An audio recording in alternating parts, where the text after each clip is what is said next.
Started. Hello, I'd like to welcome everyone to today's webinar hosted by the Social Finance Topical Interest Group, TIG for short, of the American Evaluation Association. My name is Viviane Arbea, and I'm the co-chair of the Social Finance TIG.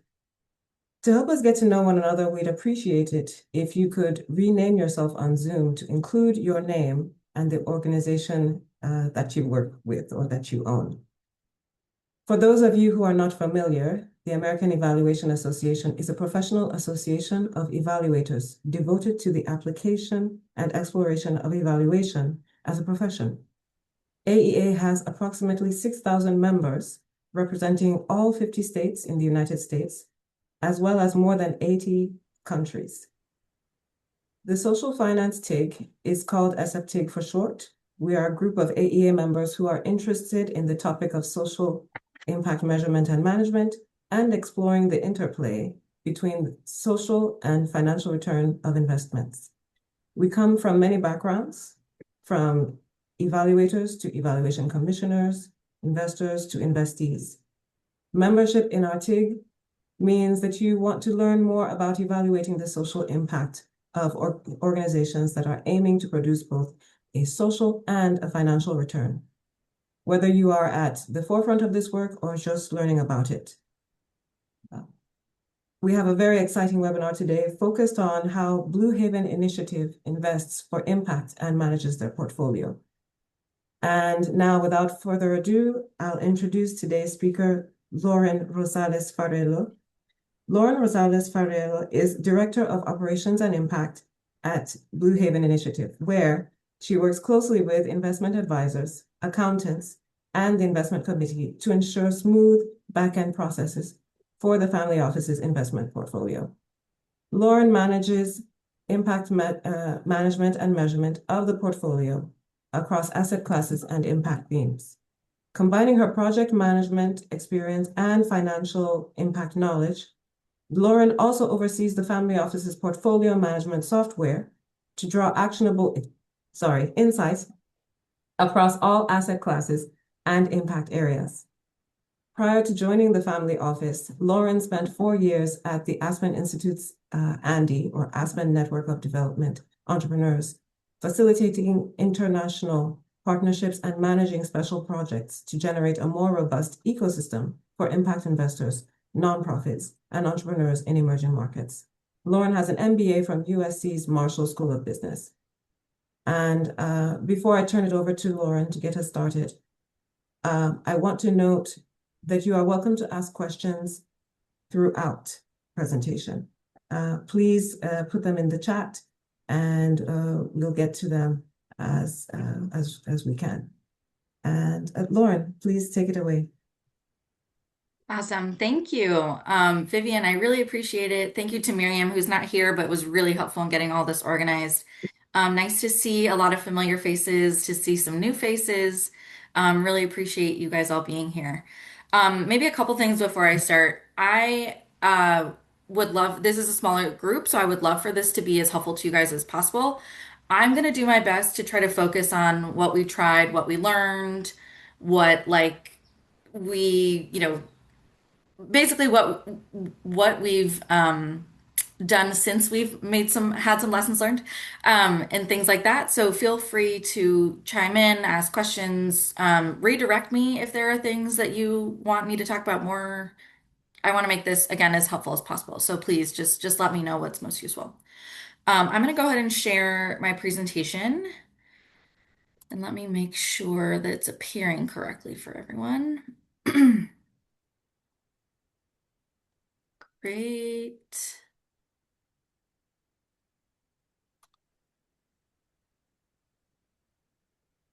All right. Can you guys see? You guys can see the slides. You can't see my messy little notes. Great. Okay, perfect. So I really appreciate you all being here. Director of Operations and Impact at Blue Haven Initiative. Really appreciate, Vivian, that you read my bio. It's like kind of weird hearing your bio back because I'm like, yeah, I guess I did that. It's kind of cool. But like, I really appreciate all of you guys being here.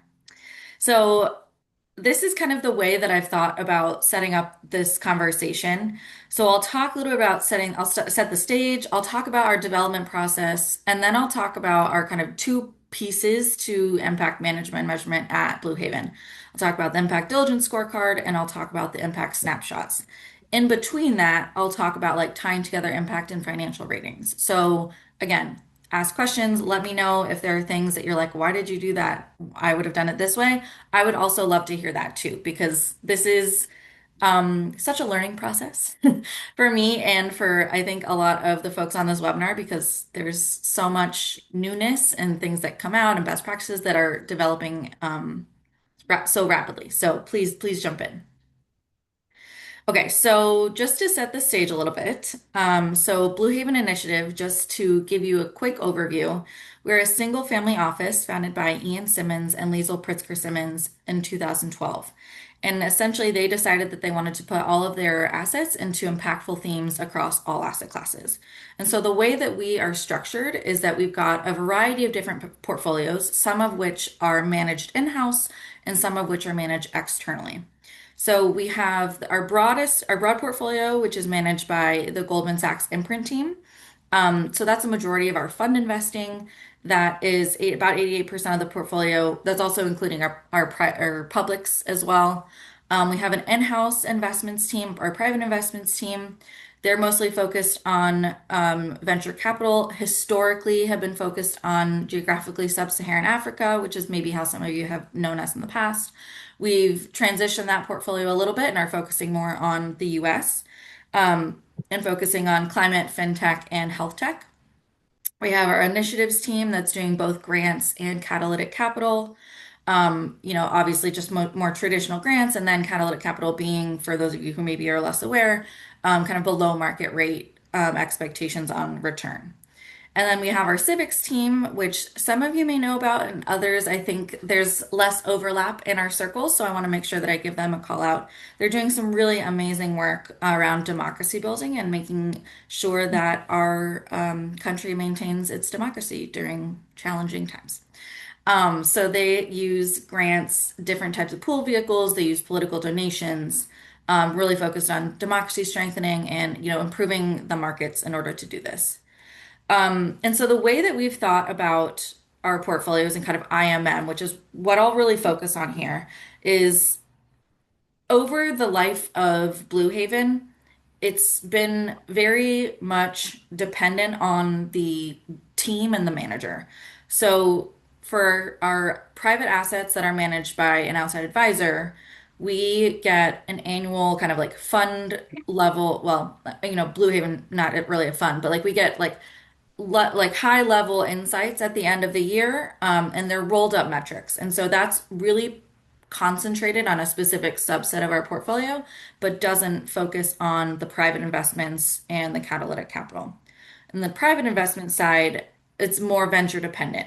Something that Ian and Liesl have been very intentional about was making sure not to overload investees, portfolio companies, fund managers with a lot of extra reporting. And so for that, it's something that we have been intentional about not saying you have to give us X. We instead were like, give us what you have, and we'll kind of take it and we appreciate what you've done. Initiatives very flexible, obviously, doing grants and some lending, some catalytic capital, a little bit different. And then civics also very flexible. And so I think for kind of like where we started, the big thing is we had taken a class with, I'm sure all of you know, the Impact Frontiers team a few years ago. I think it was maybe their first cohort of strengthening impact management. And after it was a few of us on the team, it was myself, Daniel, who manages the catalytic portfolio, Liesl, and someone from TrimTab, which is an entity that we've incubated. And as we were thinking about this, the big question that we had is like, how can we be more intentional and thoughtful about IMM within the organization? But again, a big thing was let's make sure that we don't overburden or put too much of the burden on portfolio companies or, fund managers. So after this kind of 2023 course that we took, we were like, let's attempt something. Let's try something out. Let's see if we can do it. And we'll kind of go from there. So there's a little bit of like a perfect storm, like, the five dimensions of impact. Obviously, you guys know this. Impact frontiers, this is kind of like the way that the course is laid out, and we felt like was really, really useful. Um, so I will go into the development process, and this is where I'll start like unpacking a little bit. So again, feel free to jump in with questions. There was a comment in the chat. Okay. Oh, Laura, I didn't realize that. That's awesome. Um, Great, great, great, great, great. Okay, so standardizing, yes, across portfolios. And again, I know that this is a really sophisticated like IMM group and evaluation group. So I'll try not to go into too much about like the high level, but I'll try to get into the nitty-gritty, which I think is more interesting. But again, please jump in if you have recommendations. Um, so the biggest challenge that we had when we were starting out on this adventure was how do we compare a portfolio? When we think about I just picked a health tech fund. We think about a singular fund that's working on, one impact theme. There's one asset class. They're looking at companies that are all the similar stage and size. It's much easier to compare apples to apples. When you think about Blue Haven, we have a much broader thesis. We have a lot of impact themes. We have both direct investments, fund investments, and then even within fund investments, we have small emerging fund managers all the way down through like very large established fund impact managers at like big PE firms. So a lot of variability within our portfolio. So when we were starting out on this journey, we were like, how do we think about this? Do we go more universal and do something that's like a little bit higher level, or do we go more individualized and focus on what would in best practice world be probably stronger, but maybe would be harder. So like the example that we have is like, a large cap fund manager comparing tons of carbon avoided versus like a direct portfolio company maybe doesn't even measure that because, they're a new invest like a startup essentially that has not been around for very long. Maybe they care about health and so they don't even think about, carbon avoided. So this is kind of what we were grappling with in the early stages. And as we were thinking through this, buttons, this is what we tried. So this is how I've tried to lay out the webinar of like what we've tried and then what we chose. So again, feel free to ask questions if you have questions or if you have comments or recommendations, please jump in. So version 1.0, we kind of attempted. So we were like, let's do two sections of like IMM. We'll do a portfolio wide section, we'll score it, and we'll use it at diligence and monitoring. And then we'll also do kind of a part two, which is focused on asset class or theme specific metrics. We'll score those and also use those at diligence and monitoring. That was really ambitious and it didn't work. And we tried this and we got a lot of really good feedback from the team. Um, the big thing was that if we force fund managers or portfolio companies to go into a category, there was concern that we would not have the investment flexibility that we currently have. Um, the idea with the categorical section in the beginning was, all right, let's put everything into like, health, climate, education, right? You think of these big buckets. But the challenge was that, well, what if it's health and ed tech? Or what if there's crossover? Or what if there's something that doesn't fit in nicely to your buckets and we really want to do it and it's really impactful? How will that would kind of break the model? Um, so we had a 2.0 version, but I think a couple of the additions were that we wanted to focus on the proximity or the root cause and like how close the solution was. And then again, we also wanted to make sure for the scored portion, this was another piece of feedback that we got, that there was nuance for complex categories. At the most basic level, we prefer teams that are diverse, like full stop. That said, because we work in such varying countries, sectors, etc., we wanted to make sure that there was space for that nuance to exist without scoring it poorly or highly based on the context. So we wanted to kind of add that in here. So our version 2.0 is kind of transition to three parts. So we would have a general section, which is questions that would only be used at diligence. We would have a scored portion and unscored portion, and it would be portfolio wide. This made it so, and we'll talk about this in a minute, but this means that it's pretty high level because of what we're looking at across the portfolio. This general section is pretty high level. We also wanted to have individual outcome metrics. We wanted them to be scored at their own target. We wanted them to be chosen at diligence. And then we also had some impact information that we were kind of collecting at diligence. This worked well, but when we were trying to describe it to people, we were like, there's a section A, there's a section B, there's a section C. And people got a little bit confused, understandably.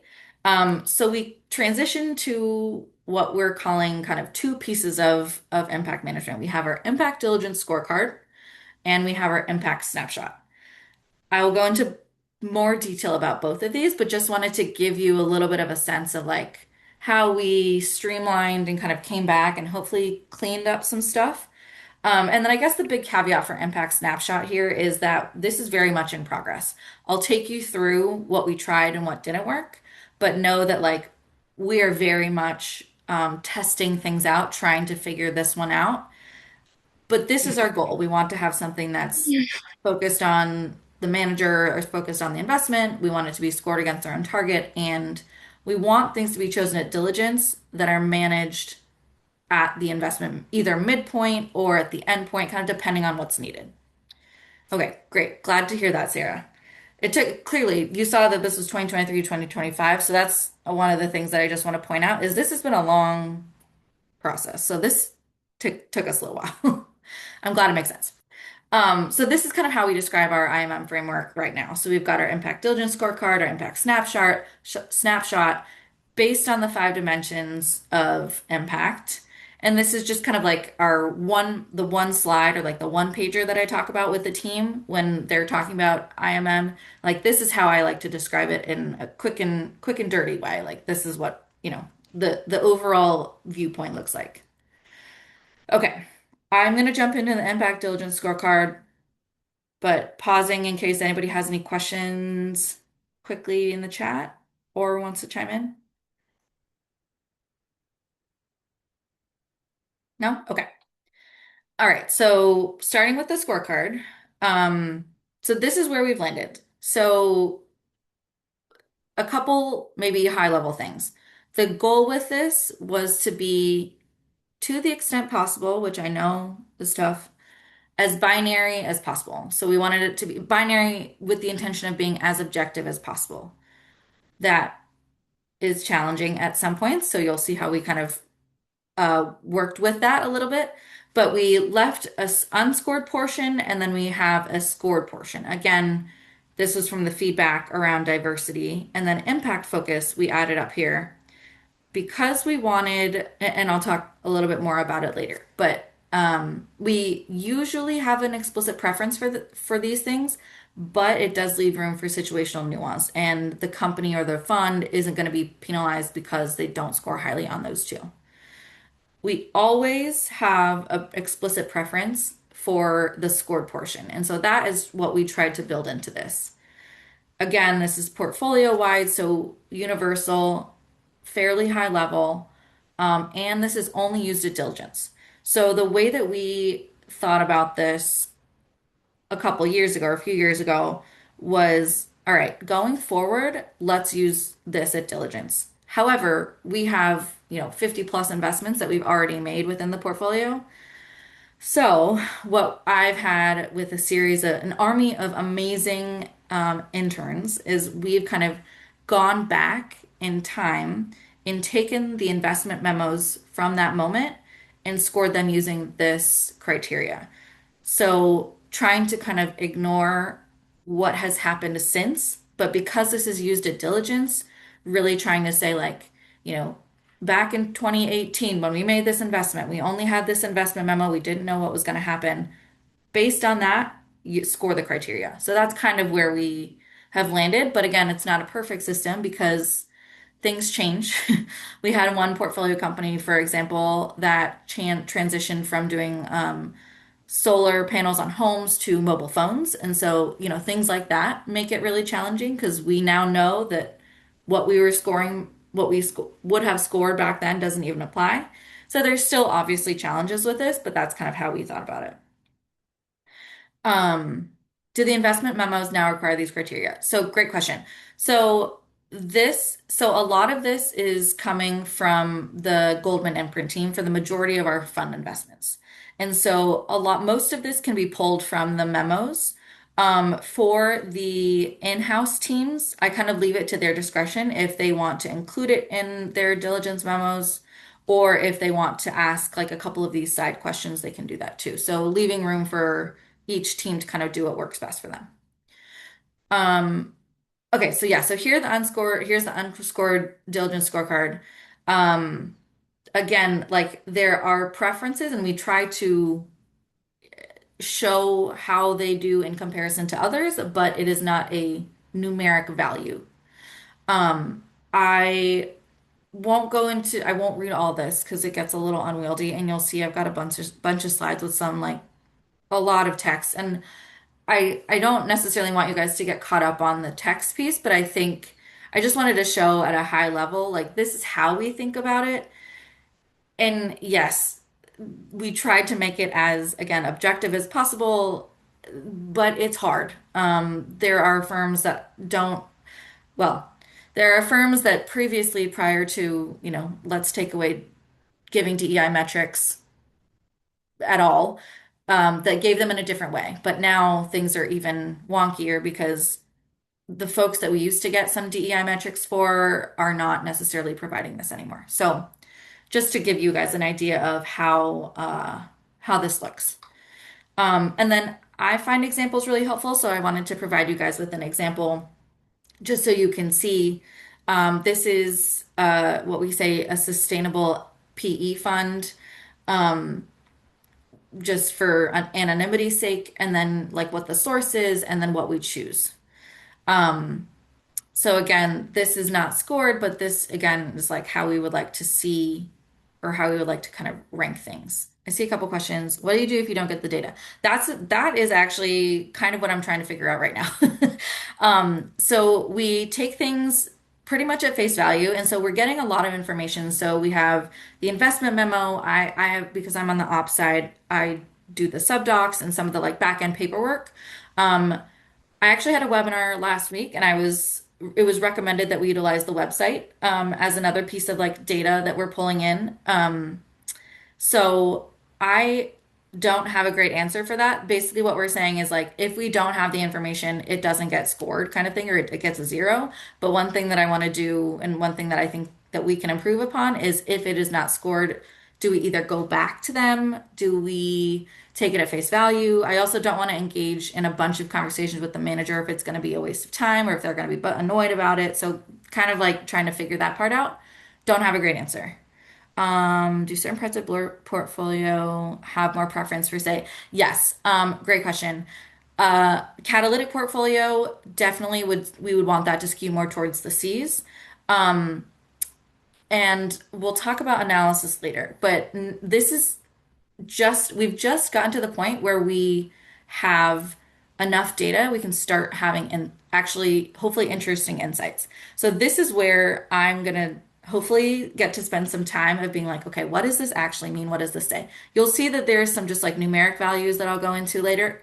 But what I want to really spend time around is what does this mean and how do we move forward? Do I report on the unscored metrics? So the thing with the diligence scorecard is it is used at diligence, but it is not. I haven't been great about returning this information back to the managers. I think that's something that I could do a better job of. It's something that I have had on my list for a while, but I haven't gotten to the point where we're like really actively doing it. So I think is that what you mean by report, Christina? Like report back to the managers, or did you mean like internally? Or internally, either one. Yeah, so managers, no, would love to do that. Internally, again, because we just kind of finalized and I think got everything pretty clean. I actually have a presentation in a couple weeks to the investment committee is where we're going to start to show them what all of this looks like at an aggregate. We're getting there. Okay. Again, try not to get too caught up in like all of this, all of the words. But this is at a very high level how we're thinking about the scored piece and how we're doing the scoring. Oh, is there a question? How we're doing the scored piece and the scoring. So again, I tried to do ones and zeros for binary as objective as possible. It didn't work for all of them. So you'll see that a couple of these have 0.5s.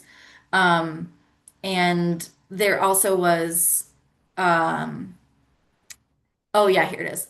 So like for this one right here, the high quality impact metrics and for funds, does the firm consider impact at diligence? If it's a portfolio company, it's not gonna be considering firms at diligence because it's not investing in firms. So there's some of these that like we had to kind of make little tweaks here and there so it would be applicable. But yes, this is where we've landed. This is just a piece of a very large Excel spreadsheet with what we would say like examples and more information and a lot more, I think, like messiness that I didn't really want to overwhelm you guys with. I think this is overwhelming enough. But yeah, if you were to be like the one actually scoring it, there's more to this that I think hopefully helps make it even more clear to the, again, to the extent that it can be. Okay. Again, won't go into a ton of this, but this is a scored example, and it just shows, I think, hopefully kind of where the numbers are, how they look. Um, these were all pulled from the investment memo. So this is, showing specifics around. Okay. Yeah. Okay. As a person who has recently come into my own and impact on the metric side, this is overwhelming to me. So I appreciate that you guys are not overwhelmed by this. Um, and so yeah, so this is kind of what this looks like. Yeah, and again, I won't go into a ton of detail, but just so you can see at a very high level how we're thinking about this. And again, so like DEI policy, so there's no mention of DEI policy. And I think this goes back to somebody's question earlier. Okay, Sarah, if you don't get the data, like, oops, sorry. That is this is kind of where I'm trying to figure out the next steps. It's like, do I go back to them? Because there's no mention of it, they probably have one, right? But like, or at least I would like to think that they have one. But we gave them a 0 because it's not something that was reported in the investment memo or on their website or publicly available. So yeah, okay. Um, do, do, do. Yes, still early, Catherine. Also good to see you. Uh, yeah, we're still. I'll get there, but we're still trying to figure this part out. Um, okay, so just really quickly, and shout out to Christina, who has been my partner in crime on Adapar, which is our portfolio management software that we utilize, that has been quite a challenge to work with from the impact side because it is inherently not set up for impact. But what we wanted to do, and I just wanted to show you guys really quickly, was like this is the tear sheet, or I guess kind of cut off on this left side. So this piece, the right two boxes are a tear sheet, and this is what I'm presenting to the investment committee in a couple weeks for some of these funds that we're focused on. Um, it lays out everything in uh, the software that we have, and it's kind of like a one pager. I cut off some stuff that was a little bit more proprietary, or not proprietary, but like more identifying information. But this is kind of how we're thinking about it, and this is what we're presenting outward to the investment committee. And again, this is the diligence piece is what we've taken, like we already have all that data. It's just trying to make it look nice. And then SDG alignment. Yeah, I think that's standard for you guys. Um, okay, so this is a new piece of the puzzle. So um here this is what we are recently finalizing. So we have done the Impact Diligence Scorecard for 75 funds, directs, and catalytics. So that's the kind of total. There it shows averages, it shows the median, min, max, and we tried to do it out by each of the, we say asset classes, but it's like kind of like groupings. Like um this is what I want to spend time digging into because I think this is where we're going to have some hopefully helpful insights about like where people started, where they've in subsequent funds. Like we have one example in our portfolio where in three of their funds, they started out, this was where they started at that 7.8. And then in subsequent funds, they're now up to like a 40 plus something. So that third fund. So they have gotten so much stronger in their IMM and in their impact work. And that to me is a really strong indicator of what they're thinking out about. Um, what they're thinking about. The quartiles, um, I will explain why these are helpful in a minute, but quickly, we're trying to map things onto like a quadrant to show impact and financial performance. And so this is what that's for. So I'll come back to this. Um, but yeah, so there are individual asset classes, and then overall, just to kind of show what the different quartiles are. But again, much more to dig into here because I think this is where we're going to get some really interesting insights that we can hopefully act on. Okay, tying together impact and financial ratings. So how are we doing on time? Okay, medium.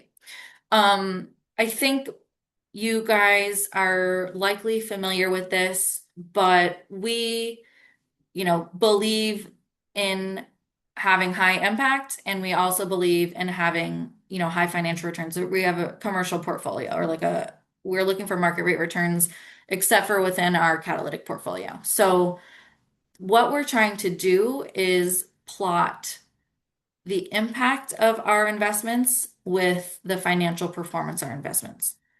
So I'm going to show you kind of the thought process behind this. And the two questions that we really wanted to answer. So when we're thinking about this quadrant, right, we have impact on the x-axis, we have financial performance on the y-axis. One thing that we didn't really want to do was just have straight IRR. We felt like because IRR is such I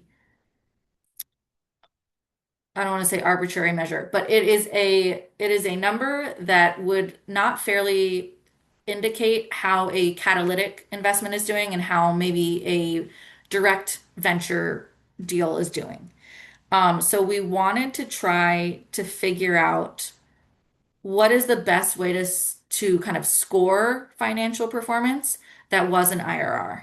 So the questions that we wanted answered were, did the investment achieve the return it was set out in the memo? And this is where, if it's a catalytic investment, it was never meant to be a 10x, right? Like this was meant to be maybe a return of capital. So like, did it do the thing it was supposed to do? And kind of the long-term question is, looking back, once we've kind of looked over some of this, was this the best type of capital to be used for that specific investment? So in a catalytic investment, did we achieve a 10x? Because again, that's not what it was meant to do. And so did we use the wrong type of capital for the thing that we were trying to do? So these are kind of the questions that we wanted to answer. And so if you're thinking about these three different buckets, like the funds, directs, and catalytic, we were trying to figure out, okay, so if IRR doesn't really work, then what about peer quartile? So if we think about the funds, that kind of works. So like were they a top quartile, bottom quartile, like what was their kind of general performance? Um, that is not easily translatable across asset classes and definitely, well, across the directs and catalytic, let's say, and for emerging or first-time fund managers. Like we just don't, that data doesn't exist. So yes, it's easy to get that for a large impact fund within a big PE firm, but it's not going to be applicable to each of them. So this is kind of how we came up with this after talking to a bunch of the team and kind of going back and forth on like, how do we make this work?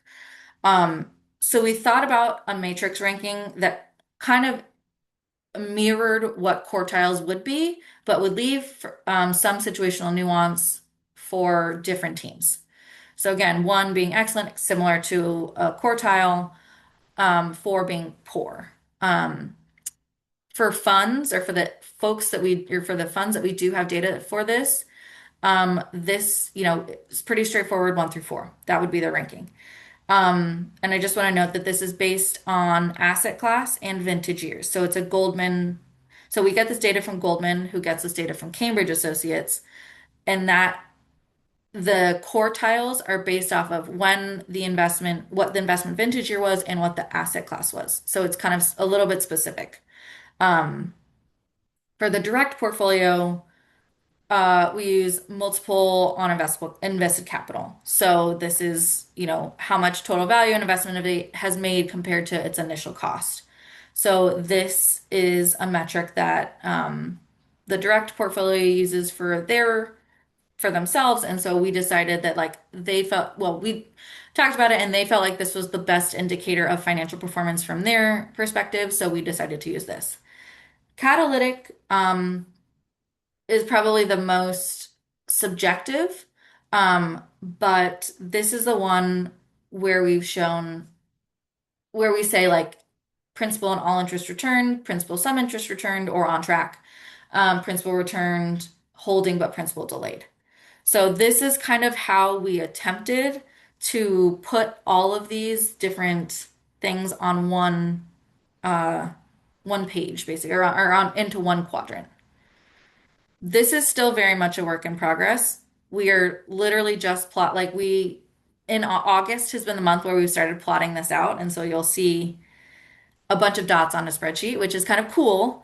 But again, going back to like where we want the insights to come from, haven't gotten there yet. So I think there's a couple things that obviously you can see visually on here. Catalytic is up in this like top quadrant. It isn't necessarily that these are outperforming, but they're on track and they're doing what they're supposed to do. Funds are really all over the map.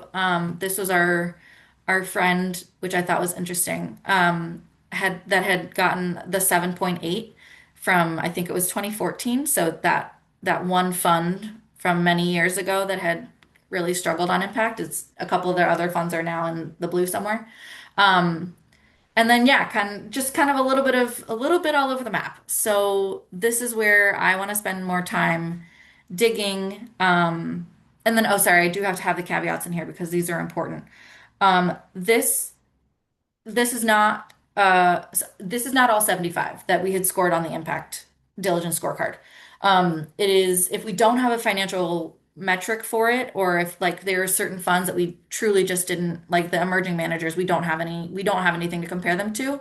We didn't put them on here, so they're just left off. The height of the dot does not indicate that it is better or worse than any other dot in the quartile. So all of these are top quartile, even if they're like here or if it's here or if it's here. Those are all top quartile. Still thinking through the visual on this. I'm like, do we need to kind of rethink how to do this? But this is what we have for now. Dots are nudged vertically. Yes. And then I think the big caveat with this one, and I feel like IMM is just a bunch of caveats, is that impact is what we've done at diligence. This score is from diligence. So this is what we've looked at the beginning of the investment, and financial return is at least 3 years later. So we are not measuring. So some of the excluded investments are anything that we invested in 2024, 2025, 2026. They're just not on here because, especially for funds, it doesn't make sense to quartile them until at least a few years away once they've gotten some like investments actually they've deployed capital. So just to note that the time horizon is a little funky, and so that's just another thing to kind of keep in mind here. All right, any questions around that? I feel I'm talking a lot, so please do jump in if you guys have questions, comments, thoughts. Anything? I have questions, but I'll save them till the end. You're Okay. doing great.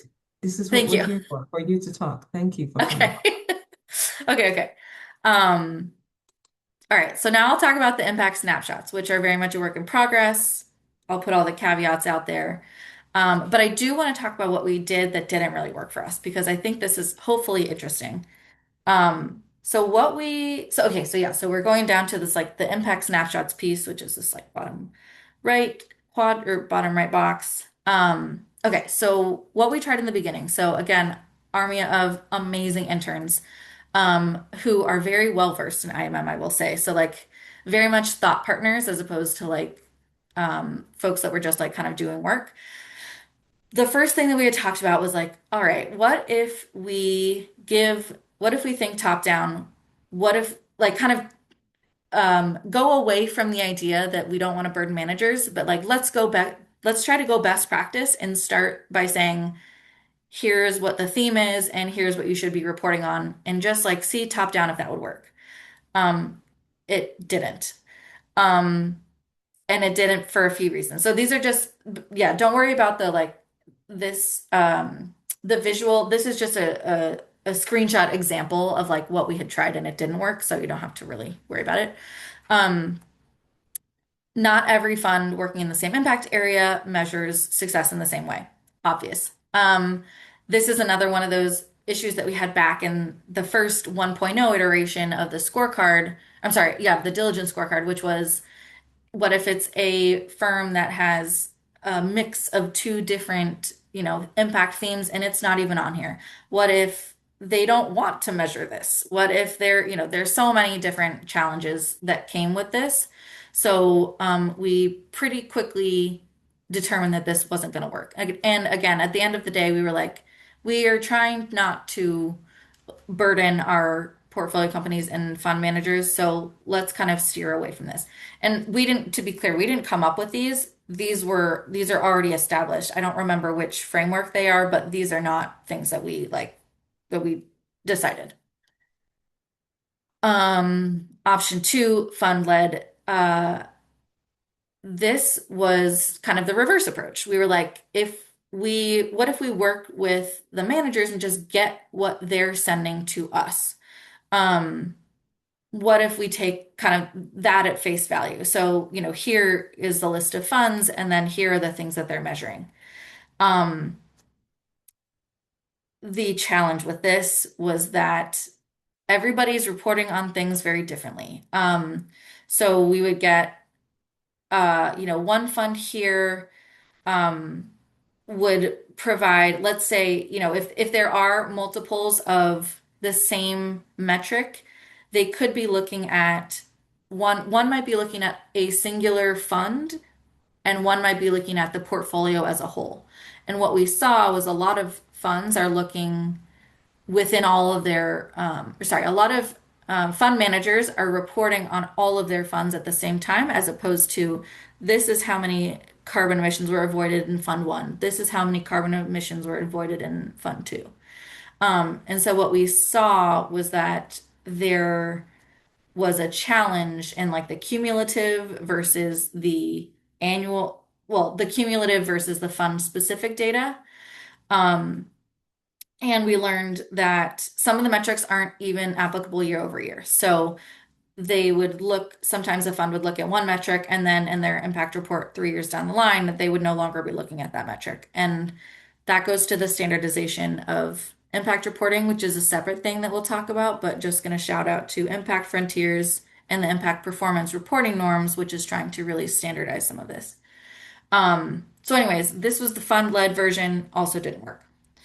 This is option three, which is okay. So, what if we try to score things like we do for the diligence scorecard and we'll get a number because numbers are helpful and can be more objective. This also didn't work. We were like, okay, let's try to do one main metric for each fund.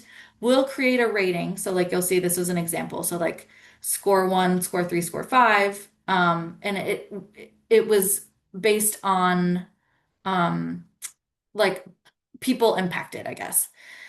So you could see 5,000, 5 to 50, 50,000, but like those are kind of arbitrary numbers. And so that was giving us scores that didn't really make sense, again, across different impact themes.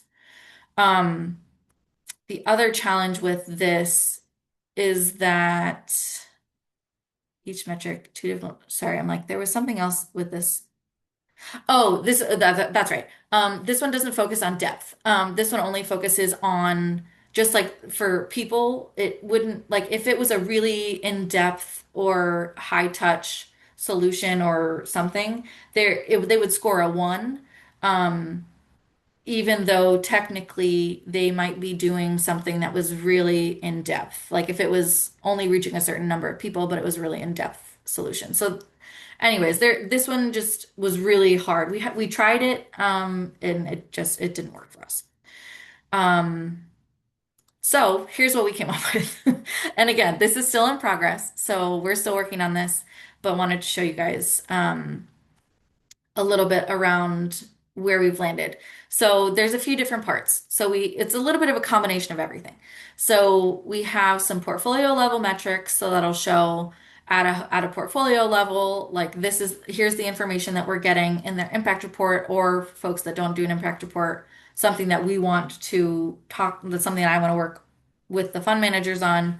We have fund level metrics, which are quantitative or qualitative metrics back that we would have chosen during diligence, and then common metrics across all the fund ratings. This is, I think, where we need to spend the most time. Um, it's we're still like it's based off of IMM best practices, but I think this is where it can be strengthened a little bit. Um, so this is kind of where we're at now, and I'll just show you really quickly impact impact fund examples. So portfolio level metrics, again, like how much capital was deployed, how many investments. Also, I really wanted in here exits because I think if over time the number of investments goes down, I want it to note that that's because of exits. That's not necessarily because they're doing less or doing worse. And potentially, some of these other things as well. Um, yeah, so this is just kind of, again, a snapshot. It's still very much a work in progress, trying to identify them with the metrics, with the IMP dimensions, what the units are at baseline, and then measuring them as needed or at midline or endline, kind of based on what we need from our end, from the Blue Haven side. Um, and then, yeah, so this is, like I said, I think we need to spend the most time just to try to get it as clear cut as possible and try to make it as objective as possible. But right now I think it's quite subjective. And so this is where we'll be focusing a lot of our time. There's some comments in here. 2 to 2 visual. Yes, that was something, yeah, that was something that I thought about too, and I'm going to play around with it a little bit more because I think that's a great suggestion. Thank you, Laura. Um, I have come across the common approach, but I haven't really dug into it in a while, so I think it's definitely worth revisiting. So I really appreciate that. Um, yeah, so I think that's all that I have on my end.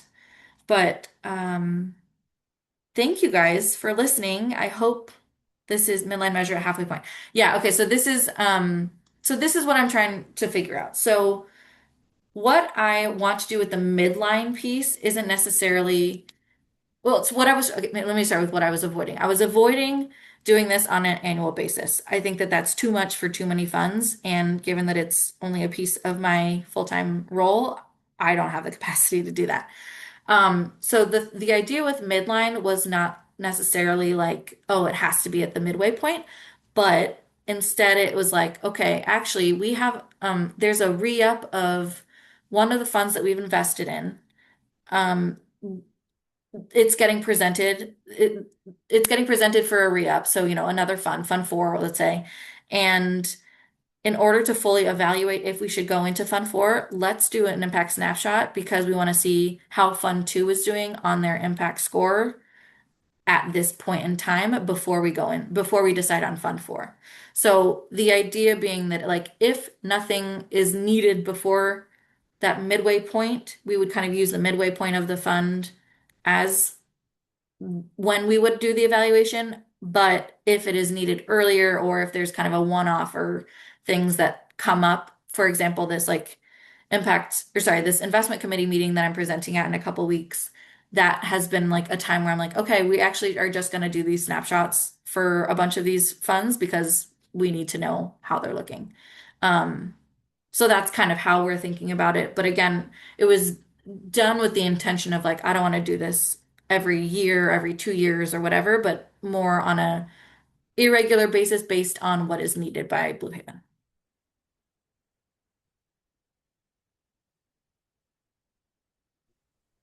Okay, so I'm going to ask a few questions, and others, please do feel free to raise your hands if you have more questions. But uh, first, Lauren, thank you so much for giving us a really granular insider's view and giving us the whole TikTok. I really appreciated this. I think the whole audience did. So thank you for that. Yeah, of Now, course. looking back at this whole arc, this whole odyssey, if you will, from version one to the current version, uh, if you were starting from scratch today and knowing what you know now, what would you skip or do differently? It's a great question. I think uh the first thing is I would taper expectations on timing. I think that is actually a big piece of this whole puzzle.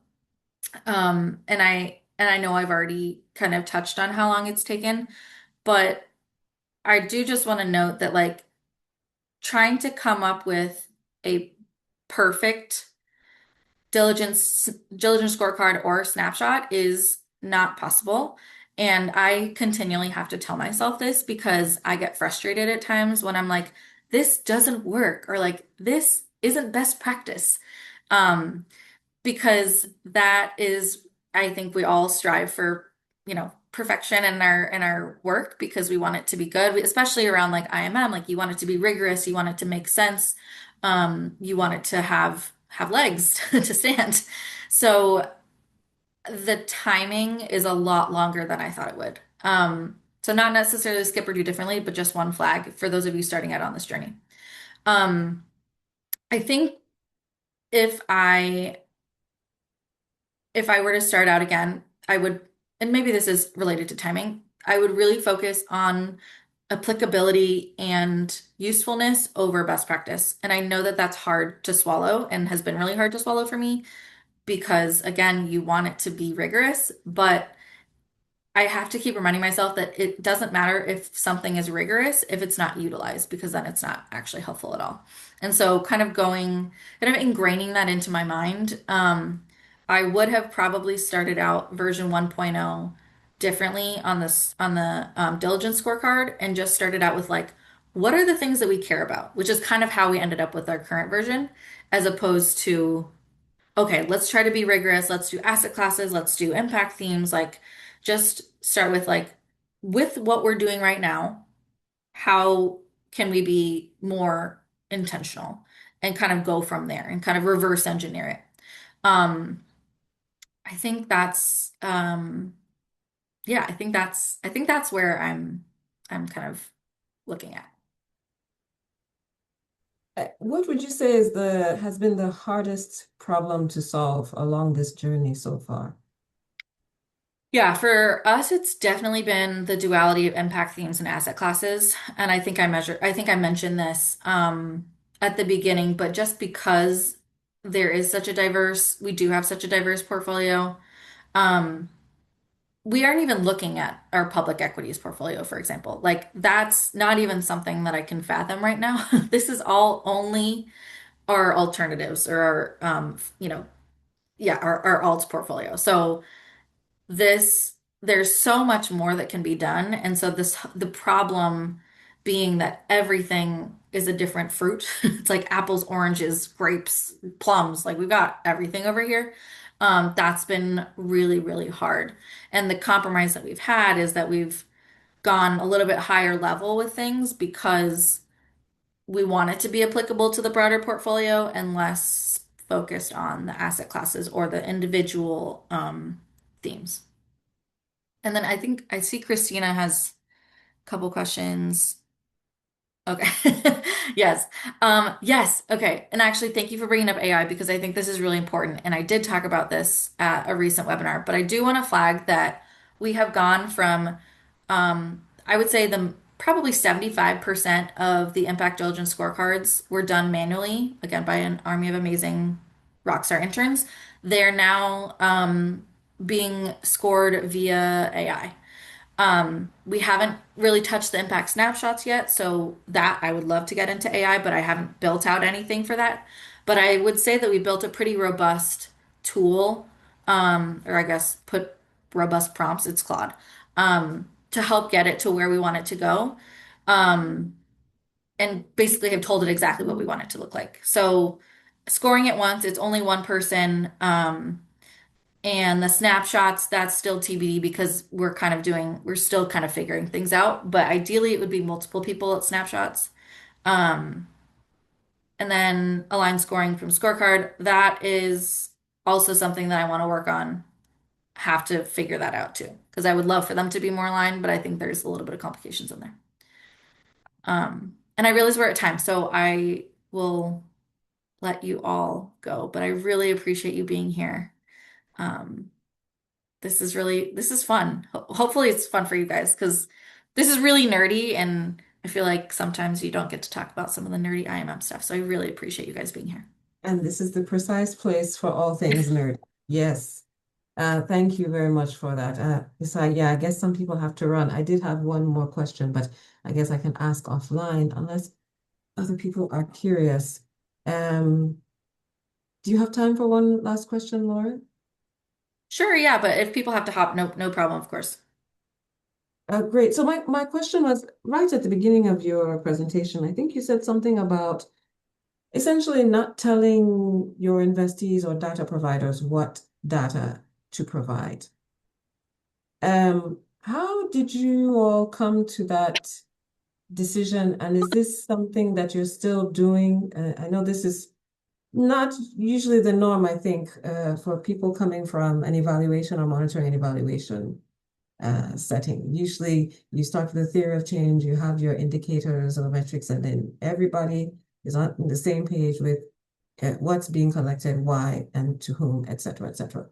So it sounds like starting with that approach, starting upstream with that may have led to other issues along the way, but maybe that's just my interpretation of what has happened. But that's my question.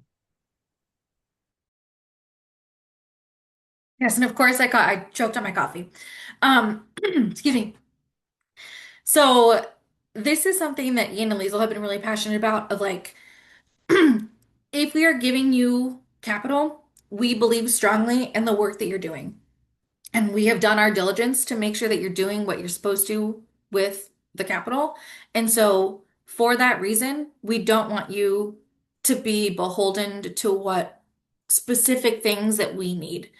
This is, I think, a unique situation where a family office can have that flexibility because we have two principals and it's not, a foundation community foundation. There's no necessarily like we don't have to report out to folks. It's really just going back up to the principals. So for us, they were just really they have been really passionate about saying like we trust you to do good work. We want you to spend your time doing good work. We picked you for a reason. Do the good work and give us what you have. And so it's a little bit more of like a cost benefit, or at least that's kind of how I interpreted their excitement around or not excitement, but like their their thesis around this is like this is what we want. We want you to do the thing that you're good at.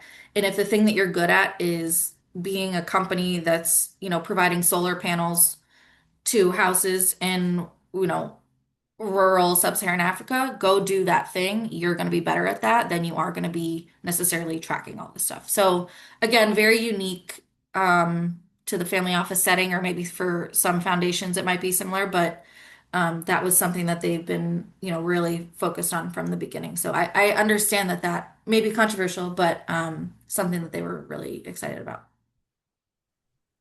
Yeah, I wouldn't say controversial, more not as common as it could be. So I just wanted to discuss that a little bit for people who might be new to it. So yes, I think that's all. Thank you so much for entertaining my last question. And thank you all for the great conversation. Thanks again to Lauren for this magnificent presentation. We all learned a lot. And we hope that you come back Yes, and thank tell you. I us, really report appreciate it. back on how things are going.